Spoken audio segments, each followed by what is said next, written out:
In What's Due to BGA brings you TacTile, a family-weight abstract strategy game with engine building. 2 to 4 players, says 49 minutes real time. Came out last year, 2024, rated 7.2 so far, but only a few rating, so we'll see where it stands. This one is free to play and it worked fine turn-based. The goal of TacTile is to get both of your pieces to the opposite side, which is your opponent's starting space. This is set up for a 2-player game. There's some variations for 3 and 4.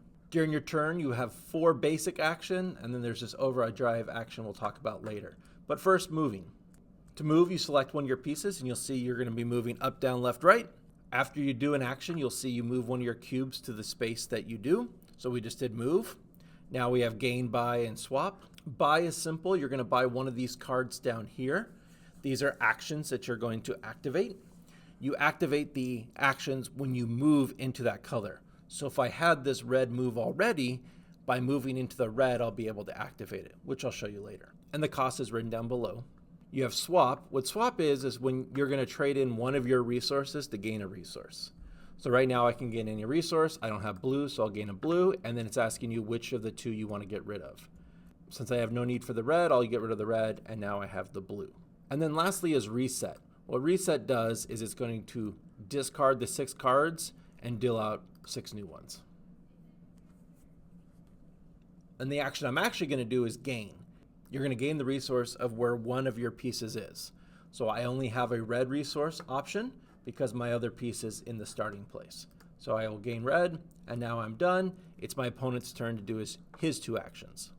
So on my turn here, I'm going to hit gain. I'm going to gain another red, and now you see that I have 2 red resources. I can go to buy and buy this card.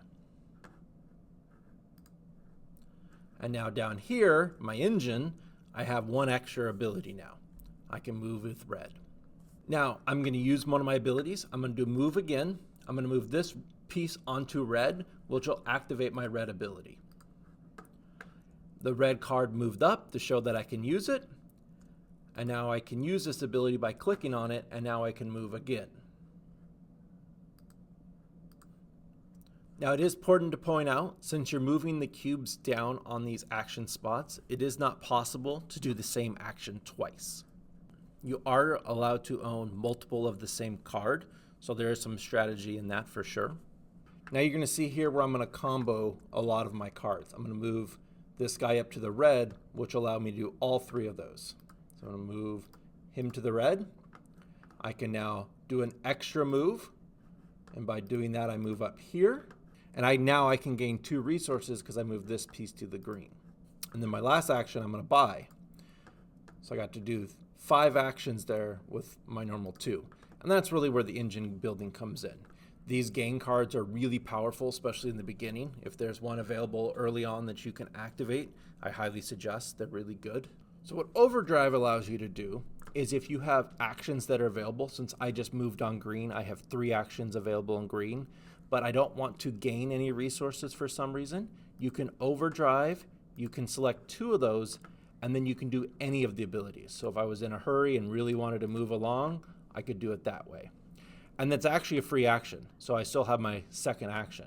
So the card actions follow all of your actions. The only difference is there's a push card, and the push card just allows you to move your opponent's pieces. But then we have the same actions as down here on your card. And then whatever player can get both their pieces in their opponent's area first wins. I'm going to give this one a 7. Normally I'm not a huge fan of the abstract strategy games, but I do like the engine building card mechanisms in this one. You definitely want to try to get actions early. That needs to be your #1 focus. Especially I feel like gain actions are really strong. If I can get those earlier, it's better. The board is set up randomly, so the colors are always very different. So it's kind of cool to find, okay, I got 3 reds here, so I'll get some reds earlier and use all those spots.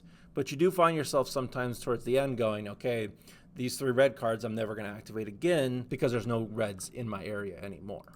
Well, I've been the Digital Board Gamer. As always, good luck and have fun.